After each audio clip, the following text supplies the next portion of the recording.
일반적으로 불교는 자비의 종교라고 하고 기독교는 사랑의 종교, 사랑의 종교라고 이렇게 이야기를 합니다. 한 종교를 이렇게 한 단어, 두 단어로 이렇게 뭉뚱그림식으로 말하는 것은 좀 무리가 있긴 하지만 이게 그렇게 크게 틀린 말은 아니에요. 예수님은 사랑에 대해서 많은 말씀을 하셨습니다. 누가복음 10장 25절에서 37절에 나오는 그 유명한 사마리아 사람의 비유에 보면 그런 걸 우리가 알 수 있습니다. 한 유대교 신학자가 예수님에게 와서 어떻게 하면 영생 얻냐, 구원 얻냐는 질문이에요. 그러자 이 예수님은 그 당신이 평생 동안 율법을 연구했는데 율법은 뭐라고 답하는 거요? 이렇게 반문했습니다. 그러자 이 유대인 신학자가 하나님 사랑, 이웃 사랑이라 합디다 그렇게 대답을 해요. 예수님은 이 유대인 학자의 말을 듣고 이제 사마리아 사람, 강도 만난 사람을 도와준 이 사람의 이야기를 하면서 신학적인 이론, 하나님 사랑이다, 이웃 사랑이다, 내 이웃이 뭔가 그런 것들을 따지는 것보다는 이렇게 사마리아 사람처럼 이웃 사랑을 실천하는 게 중요하다 그렇게 말씀을 하셨어요. 마태복음 5장 44절에 보면 원수 사랑까지 말씀을 하셨으니까 오죽하겠습니까? 그리고 예수님의 십자가 사건은 사랑의 절정이죠. 예수님의 말씀이나 예수님에게 벌어진 일만이 아니라 사도들도 이 사랑에 대해서 많은 이야기를 했습니다. 그 중에 요한 1서가 또 대표적이라고 할 수 있어요. 오늘 설교 본문 바로 뒤에 나오는 요한 1서 4장 7절에서 21절은 그 사랑에 대한 신학적 특징을 정확하게 말해주고 있어요. 제가 두 군데만 인용할 테니까 들어보십시오. 요한 1서 4장 1절.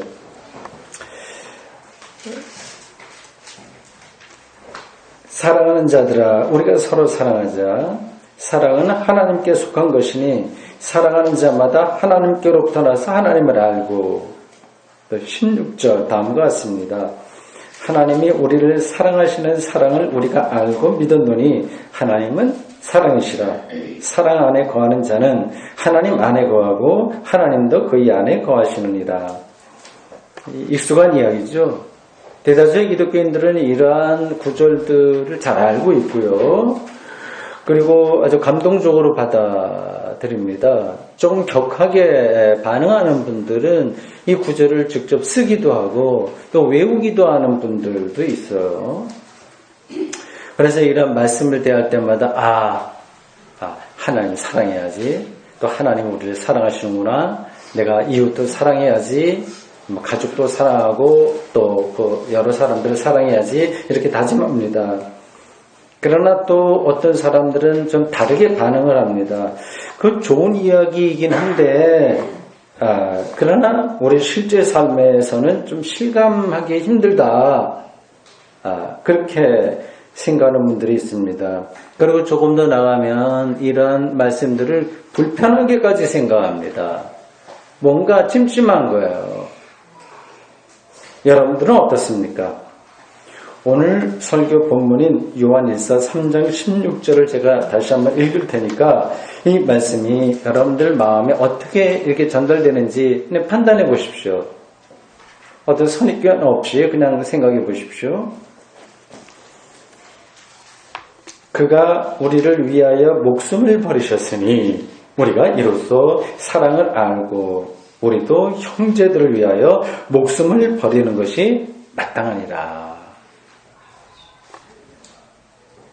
예수 그리스도가 우리를 위해서 십자가를 지신 것이 우리를 향한 사랑이라고 하는 사실을 받아들이는 데는 문제가 없어요. 좋다고 생각합니다. 그런데 우리도 형제를 위해서 목숨을 버리는 것이 마땅하다고 하는 말에는 황폐하게 동의하기 힘드시죠? 잘 안 되지 않습니까? 간혹 뭐 그런 아주 감동적인 뭐 형제나 친구를 위해서 자기 목숨을 내놓는 거나 이야기들, 뭐 동화 이런 데 나오는 거 가끔 듣습니다. 사형수 친구가 사형 받아야 될 친구가 마지막으로 이제 고향 방문할 수 있도록 대신 감옥에 들어갔다가 그 친구가 돌아오기로 약속된 날에 돌아오지 않자 기꺼이 사형장에 끌려 나간 사람이 있어요. 그런 동화 이야기입니다. 그래서 친구를 위해서 자기가 죽을 각오를 한 겁니다. 목을 치려는 순간에 그 친구가 여차여차한 걸로 좀 늦게 도착해서 겨우 목숨을 건지게 되었습니다.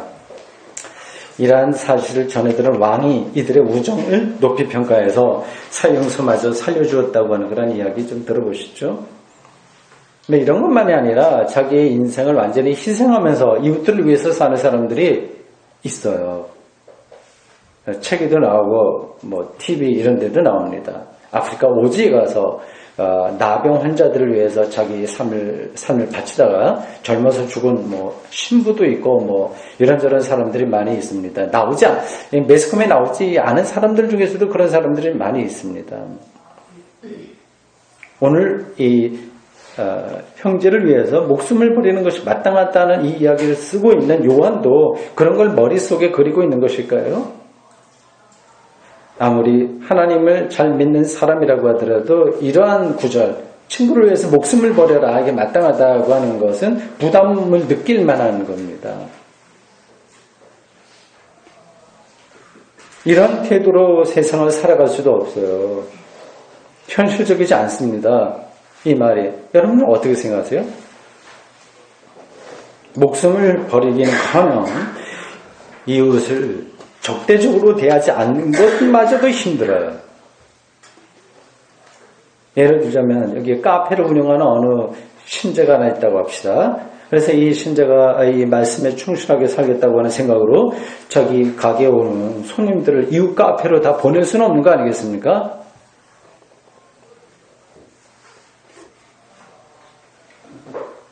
요한은 이 본문을 쓴 이 사람은 17절에서 이 형제 사랑에 대한 강도를 약간 낮추어서 설명합니다. 지금 16절에서는 목숨을 버려라 얘기하더니 17절에서는 돈이 있는 사람이 가난한 형제를 못 본 척하면 이거 하나님의 사랑을 아는 사람이라고 할 수 있느냐? 그렇게 얘기하는 거예요. 그 목숨에서 돈으로 단계가 한 단계 낮아졌어요. 근데 이러한 일도 사실은 쉽지가 않습니다. 냉정하게 생각하면 쉽지가 않습니다. 우리 교우들 중에서 아주 가난한 사람, 갑자기 뭐 재정적으로 파탄이 날 수도 있고요. 이런저런 그런 분이 여러분들에게 돈을 좀 빌려달라 그렇게 부탁을 했다고 합시다. 돈의 액수에 따라서 그리고 그런 부탁을 받은 사람의 경제적인 형편에 따라서 반응이 달라지긴 하겠지만 일반적으로 본다면 굉장히 곤혹스럽다. 그걸 피할 수 없을 겁니다. 가까운 관계에서 돈거래하지 말라고 하는 말이 있듯이 교회 안에서 돈거래를 통해서 돈도 잃고 사람도 잃고 하는 경우가 사실 많이 있어요. 어려움에 처한 교우가 실질적으로 자기 입을 벌려서 도와달라고 하지 않는다고 하더라도 그 교회 안에 그렇게 정말 어려운 신자가 있다고 한다면 그 사실만으로도 목사를 비롯해서 모든 신자들은 신경을 쓰지 않을 수 없습니다. 어떻게 해야 될까요? 이게 쉽지 않습니다. 가난한 신자들을 도와줄 마음이 없으면서 어떻게 하나님의 사랑 운운할 수 있느냐 하는 오늘의 말씀을 문자적으로 그대로 따를 수도 없고요. 그렇다고 외면할 수도 없지 않습니까? 좀 난감하지요? 마음이 좀 불편하죠? 저는 오늘 여기 이걸 기록한 이 편지예요. 이걸 쓴 요한이 그래 하나님을 믿는 사람들은 마음이 좀 불편한 걸 감수하더라도 하나님의 자녀답게 살게 하기 위해서 이렇게 해야 된다. 이렇게 그런 생각으로 이 편지를 썼다고 저는 생각하지 않습니다. 사람들을 힘들게 하기 위해서, 곤란한 입장에 빠지게 하기 위해서 이런 말을 썼다고 생각하지 않습니다. 그가 이런 형제의 사랑을 단호하게 언급해야만 했던 어떤 상황이 이 요한 1서 공동체에 있었다고 하는 사실을 눈여겨봐야 됩니다. 그 배경이 있는 거예요. 모든 말씀들은 다 배경이 있습니다. 그 삶의 자리라고 하죠. 상황이 있는 거예요. 그걸 빼놓고 그냥 이 말을 일반화시켜서 이렇게 적용시키려고 하면 문제가 많이 벌어지게 됩니다. 요한은 지금 교회를 위태롭게 하는 잘못된 사상을 염두에 두고 이 편지를 쓰고 있습니다. 요한일서 2장 26절 그 앞부분이죠. 이렇게 말합니다. 너희를 미혹하는 자들에 관하여 내가 이것을 너희에게 썼노라. 미혹하는 자들이 있었던 거예요. 그 미혹하는 자들은 오늘 설교 본문 다음에 나오는 요한일서 4장 1절에서 6절에 자세하게 언급됩니다. 그러니까 오늘 본문 앞부분과 뒤에서 이 미혹하는 자들에 대한 이야기가 나와요. 그들은 거짓 선지자이고요. 적그리스도의 영에 속한 사람들입니다. 그걸 좀 더 구체적으로 이야기하는데 그 사람들은 예수 그리스도께서 육체로 오신 것을 부정하는 사람들이라고 했어요. 대충 그런 정도 말씀드리면 감을 잡으시겠죠? 이 사람들이 어떤 사람들인지요? 영지주의자들입니다. 노스티시스트라고 해서요. 초기독교 당시에 상당한 영향을 끼쳤던 하나의 신학이자 철학이자 하나의 분파입니다. 이 철학은 혹은 이러한 신앙은 영지주의적 신앙은 영만 최고의 가치로 알고 육과 물질을 악한 것으로 봅니다. 그러니까 영육 이원론에 근거한 사상이에요. 이러한 영지주의가 기독교에 영향을 끼친 이유는 그냥 모든 사상이 그냥 들어왔다 나갔다 하지 않습니다. 거기에 속해 있는 사람들이 거기에 매력을 느낄 만한 어떤 것이 있는 거예요. 지금 이단들도 마찬가지예요. 신천지 뭐 이런저런 얘기를 많이 하는데 그들에게 어떤 매력적인 게 있기 때문에 사람들이 거기에 관심을 갖지 그렇지 않으면 아예 관심을 갖지 않습니다. 영지주의에 그런 요소가 있는 거예요. 어떤 건지 제가 설명을 간단하게 하겠습니다. 예수님은 하나님의 아들, 즉 하나님과 동일한 본질을 가지신 분이에요. 우리가 그렇게 믿고 있습니다. 초기독교인들부터 내려온 그런 신앙입니다. 그러니까 예수님과 하나님은 동일하다. 본질적으로 동일하다. 호모 우시오스 이렇게 고백하고 있습니다. 근데 그러한 분이 보통 인간과 똑같은 육체로 살았다고 하는 것을 받아들이기가 어려운 거예요. 그렇지 않습니까? 육체는 본능적인 속성으로 움직여요. 뭐 배고프면 그냥 체면 차리지 않고 먹으려고 하지 않습니까? 그 성욕, 그 자기 성취욕 이런 것들입니다. 이제 이런 것들이 없으면 인간이 아니라 천사는 귀신이에요. 하나님의 아들로서 참된 신이었던 예수님이 우리와 똑같은 이러한 육체적인 속성을 갖고 살았다고 하는 것을 받아들이기 난감한 겁니다. 그러니까 믿음이 좋은 사람들이에요. 영지주의에 속한 사람들은. 그래서 그들은 이렇게 생각했습니다. 세상에서 우리와 동일한 방식으로 육체를 갖고 살았던 예수님은 실제로는 육체가 아니라 그림자로 산 거다. 그렇게 이 모순 아니면 이 당혹스러운 상황을 넘어가려고 했습니다. 그걸 가리켜서 가양설이라고 합니다. 이러한 영지주의의 변형된 형태가 현대 기독교 안에도 자리 잡고 있어요. 교회만 거룩하고 세상은 악하다고 하는 성속 이원론 이런 것들이 그렇습니다. 근데 그런 신앙이 굉장히 매력적인 거예요. 그러니까 교회의 사회적인 책임으로부터 벗어나는 거예요. 세상 악하니까 관심 가질 거 없어요. 그래서 우리끼리만 거룩한 그런 공동체를 꾸리면 된다고 하는 겁니다. 이런 것들이 변형된 영지주의라고 할 수 있습니다. 신약 성서 기자들과 조기 교부들은 이 영지주의자들과 격렬하게 투쟁했습니다. 이게 교리사예요. 그 투쟁 가운데서 기독교 교리가 형성됐습니다. 그러한 오랫동안의 이 신학적인 논쟁, 이단 논쟁의 과정을 통해서 이 영지주의자를 이단으로 단죄하고 교회로부터 밀어낼 수 있었습니다.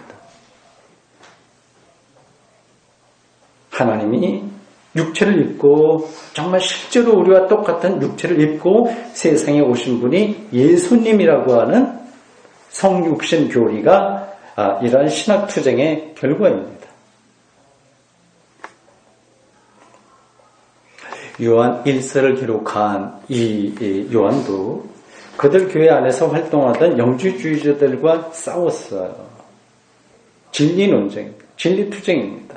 기독교는 화주처럼 이렇게 온실 안에서 자란 게 아니라 이 야생화처럼 이 살벌한 사상 투쟁 가운데서 자라났습니다. 요한도 마찬가지인 거예요. 그 요한 공동체 안에서 활동하던 영지주의적 신앙을 가진 사람들은 세상을 악하고 썩어 버릴 대상으로 여기기 때문에 그런 세상에서 살아가는 구체적인 인간의 실제적인 삶을 이거 무가치하다 이 생각을 한 거예요. 기독교인들은 순수한 영혼 구원의 신비를 깨닫고 허무한 세상에서의 삶을 초월해서 하나님의 품에 신비한 방식으로 비밀스러운 방식으로 안겨야 된다고 하는 겁니다. 어떻습니까? 그럴듯하죠? 이 영지주의자들의 이 주장을 들으면 여러분 은혜를 많이 받을 거예요. 굉장히 그럴듯한 주장입니다. 요한은 그들을 향해서 그리고 그들에게 영향을 받은 교우들을 향해서 그거 아니다. 그래서 설득하는 중이에요. 실제로 육체로 살아가고 있는 그 인간과 그 삶이 중요하다고 하는 겁니다. 왜냐하면 예수 그리스도가 목숨을 버리신 것은 십자가에서 인간의 영혼만의 구원이 아니라 구체적인 몸으로 살아가고 있는 사람들, 즉 우리의 형제와 자매들의 구원을 위한 것이기 때문입니다.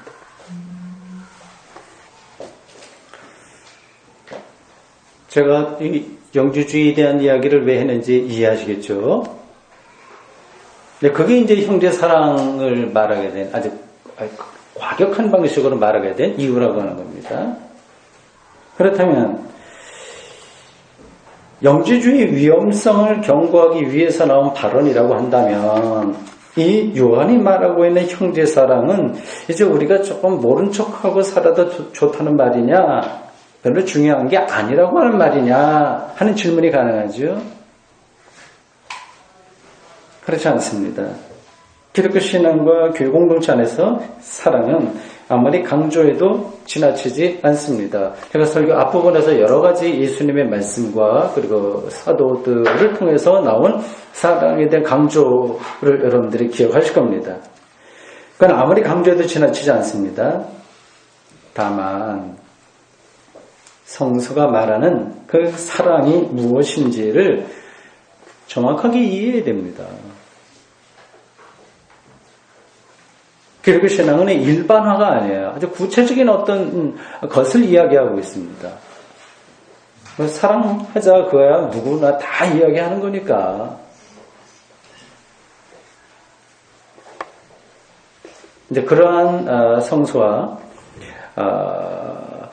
그것에 근거한 교부들과 그리고 2000년 기독교 신학이 말하고 있는 그 사랑의 본질 그런 것에 대한 이해가 없이 무조건 사랑합시다 이렇게 외치기만 하면 그것은 공허한 주장이 되고 말합니다. 더 나아가서 설교 앞부분에서 제가 짚었듯이 우리의 영혼을 오히려 불편하게 만드는 율법이 되고 말합니다. 사랑이 율법이 되고 마는 거예요. 다행스럽게도 오늘 본문에서 형제의 사랑을 피력한 요한의 이 편지는 사랑의 본질을 우리가 좀 잘 알 수 있도록 가르침을 주고 있어요. 23절에서 그는 이렇게 이야기합니다. 그의 계명은 이것이니 곧 그 아들 예수 그리스도의 이름을 믿고 그가 우리에게 주신 계명대로 서로 사랑할 것이니라. 지금 여기 형제 사랑을 이야기하다가 갑자기 하나님의 계명을 언급하는 게 조금 이상하게 보이겠지만 전체 문맥으로 보면 자연스러운 거예요. 요한은 기본적으로 하나님의 자녀로 사는 것에 대해서 지금 말하고 있는 중입니다. 이게 형제 사랑도 그런 삶의 일환이에요. 하나님의 자녀로 사는 사람들에게서의 특징은 하나님의 계명을 지키는 것인데, 하나님의 말씀을 지키는 것인데, 가르침을 지키는 것인데, 본문에서는 이 계명이 두 가지로 제시되어 있습니다. 하나는 예수 그리스도를 믿는 것이고, 다른 하나는 서로 형제들끼리 사랑하는 것입니다. 그러니까 믿음과 사랑이 같이 나오고 있어요. 믿음을 수직적이라고 한다면 사랑은 수평적인 겁니다. 너무 흔하게 들었던 구도죠. 수직적으로 하나님과의 관계, 수평적으로 사람과의 관계, 그런 이야기 일단 됩니다. 이러한 두 계명을 분리해서 생각하는 사람들이 제법 있습니다. 믿음은 하나님과의 관계고 사랑은 사람과의 관계라고 하는 겁니다. 믿음과 사랑이요. 그래서 믿음은 영적인 것이고 사랑은 육적인 것이라고 그렇게 생각합니다.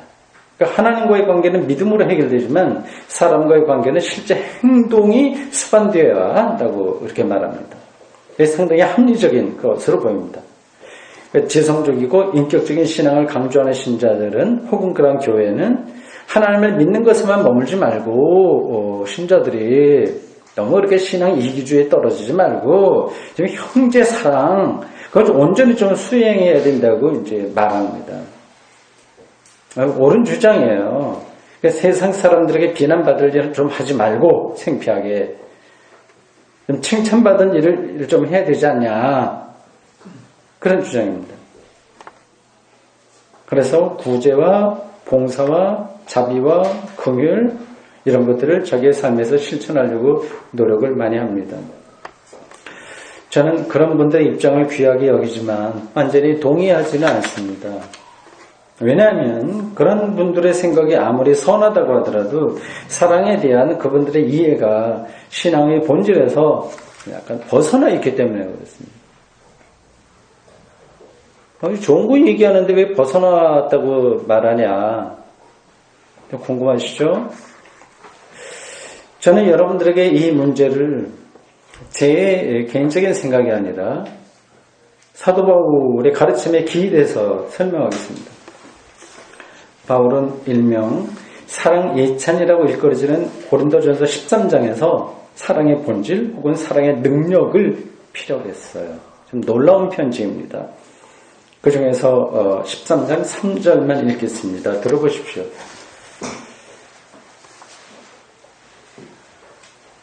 내가 내게 있는 모든 것으로 구제하고 내 몸을 불사르게 내줄지라도 사랑이 없으면 내게 아무 유익이 없느니라. 모든 것으로 구제하고 몸을 불사르게 내어준다고 하는 것이 바로 사랑의 극치다, 사랑이다. 우리 그렇게 알고 있잖아요. 이게 바로 요한일서 3장 16절과 17절에 말하듯이 형제를 위해서 목숨을 내주는 것이고 가난한 형제를 위해서 돈을 기꺼이 내어주는 것이라고 우리가 생각하고 있지 않습니까? 이게 형제 사랑의 본이라고 할 수 있는 거예요. 그런데 바울은 사랑이 없으면 이러한 놀라운 행위가 아무 유익이 없다. 구분하고 있는 거예요. 구제와 자기 희생 이런 것하고 사랑하고 구분하고 있어요. 좀 이상하죠? 그러니까 자기를 희생하는 행위가 곧 사랑을 담보하는 게 아니라고 하는 뜻입니다. 바울은 왜 희생적인 사랑의 실천을 이렇게 상대화하고 있는 것일까요?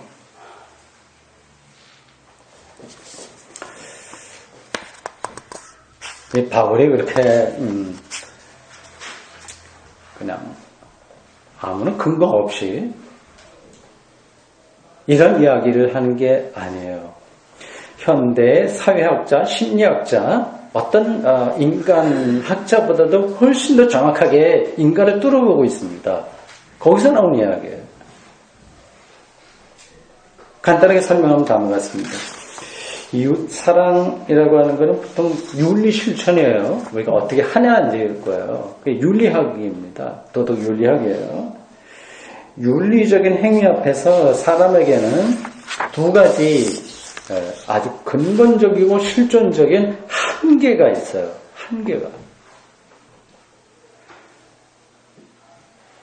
첫째, 사랑의 행위가 우리가 보통 일반적으로 얘기하는 사랑의 행위가 순전하지 못할 수 있습니다. 사람은 사랑의 실천을 욕망의 기회로 삼기도 합니다. 숨어 있어요. 그런 일들이 실제로 많이 일어나지요. 장애시설을 모범적으로 운영해서 국가에서 훈장도 받고 주변 사람들에게 저 사람 천사 같아 그런 말을 들은 사람이 실제로는 수용된 장애인들을 학대하고 기부 정부로부터 받은 돈을 착복하는 일들이 벌어지잖아요. 둘째, 사람은 사랑의 행위로 인한 결과를 정확하게 예측하지를 못합니다. 쉬운 예로 들자면 부모들이 아이들을 사랑하면서 뭐 한다고 그러잖아요. 말은 그렇게 하고 실제 마음도 그래요. 진정성도 있어요. 그런데 부모의 행동이 거꾸로 아이의 삶을 파괴하는 경우가 부지기 있습니다. 결과를 모르는 거예요. 모르면서 하는 겁니다.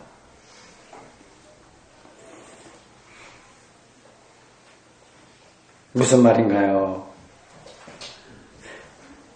완벽한 이웃사랑이 인간에게는 불가능하다고 하는 뜻입니다. 다른 사람들에게 칭찬받을 만한 행위만으로 그리고 자기가 만족할 수 있는 그러한 덕스러운 행위만으로 그 사람이 사랑을 실천한 것이라고 말할 수 없습니다.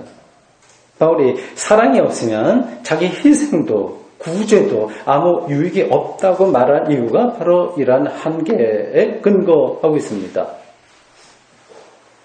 그것만이 아니라 더 중요한 것도 그 다음에 또 얘기하는 거죠. 합니다. 그러니까 바울은 이 사랑을 아주 근원적인 차원에서 봤어요. 존재론적인 차원이라고 할 수 있습니다. 바울에게 사랑은 사람에게서 나오는 것이 아니라 하나님의 능력입니다. 그 능력은 인류 역사에서 오직 예수 그리스도에게만 나타났습니다.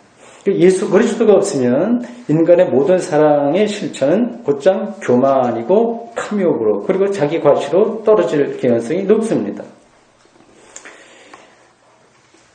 이 다음 말씀이 중요한데요. 사랑 실천에서 자기의 몸을 불사른다고 하더라도요. 좋은 거예요. 그렇게 살지 말라는 말씀이 아닙니다. 그것으로 생명을 얻지는 못합니다. 아무리 착하게 살아도 예수 그리스도를 믿음으로써 주어지는 부활 생명에 참여하지 못한다 하면 그런 삶은 유익이 없는 거죠. 이러한 설명이 너무 일방적이고 극단적인 것일까요? 여러분들이 어떻게 생각할지 모르지만 저는 이게 옳다고 생각합니다.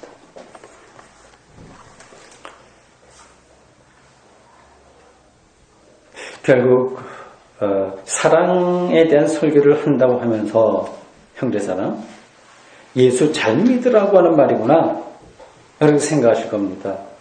그렇습니다. 오늘 설교 본문을 기록한 요한도 형제사랑만 얘기하지 않고 믿음을 함께 이야기한 이유가 여기에 있는 거예요. 저는 오늘 본문에서 요한이 예수 그리스도의 이름을 믿고 서로 사랑하라고 할 때 이 사용한 그 접속사 그리고라고 하는 거잖아요. 뭐뭐 하고 뭐뭐 해라. 헬라어로 카이를 써요. 영어로 and입니다. 이걸 조금 더 넓게 해석하려고 합니다. 우선 이렇게 말할 수 있습니다. 예수 그리스도를 우선 믿어라. 그리고 서로 사랑하라. 사랑의 근원이 어디 있는지 알아라. 그런 뜻으로 해석할 수 있습니다. 또는 예수 그리스도를 믿으면 서로 사랑하게 될 것이다. 이런 뜻으로도 해석할 수 있습니다. 제가 두 딸인 자식에게 바라는 것도 믿음의 사람이 되는 겁니다. 이 믿음은 단순히 교회를 잘 다닌다고 하는 것이 아니라 예수 그리스도에게 일어나는 사건을 자신의 운명으로 받아들이는 삶의 태도입니다. 이런 믿음의 사람이 된다면 그는 틀림없이 이웃과의 관계를 어떻게 맺을지에 대한 답과 그걸 실천할 능력까지 선물로 받을 것입니다.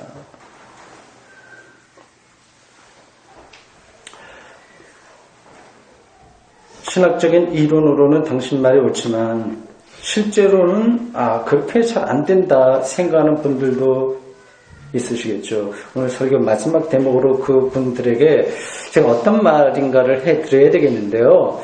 속 시원한 대답은 제가 드릴 수가 없습니다. 그러니까 믿음을 통해서 그런 것들이 해결된다는 게 잘 실감이 안 된다고 하는 겁니다. 저는 성경을 평생 동안 연구하고 그 성경의 중심을 사람들에게 전하려고 노력했던 설교자로서 이렇게만 말씀드리겠습니다. 예수 그리스도를 건성으로가 아니라 실질적으로 이해하고 믿어보십시오. 예수 그리스도를 통해서 죄와 죽음으로부터 해방되었다고 하는 사실이 눈에 들어올 겁니다. 그걸 경험한 사람은 이웃과 형제를 새로운 시각으로 바라보게 될 것이고 눈이 열리면 보이게 되는 거예요. 그리고 그들과 새로운 관계를 맺을 수밖에 없습니다. 그것이 바로 오늘 본문이 강조하고 있는 형제의 사랑입니다. 아멘. 주님, 오늘 저희들 2000년 전 요한 일서를 기록한 그가 준 귀한 말씀을 전해 듣습니다. 예수 그리스도의 이름을 믿고 서로 사랑을 하고 하는 그 관계, 우리가 하나님과의 관계에 깊숙이 들어가나 또한 이웃, 형제, 모든 사람들과의 관계 속에서 살아갑니다. 주님, 예수 그리스도를 통해서만 우리가 죄와 죽음으로부터 자유로워지며 그 사실에 우리가 들어갈 때만 참다운 인간관계에 형제 사랑이 가능한 줄로 믿습니다. 우리로 하여금 예수 그리스도의 이름을 믿는 것과 서로 사랑하는 그 영적인 긴장과 관계를 늘 영혼에 새겨내며 우리의 삶에서 충실하게 신앙의 깊이로 살아낼 수 있도록 우리를 붙들어 주십시오. 예수님의 이름으로 기도합니다. 아멘.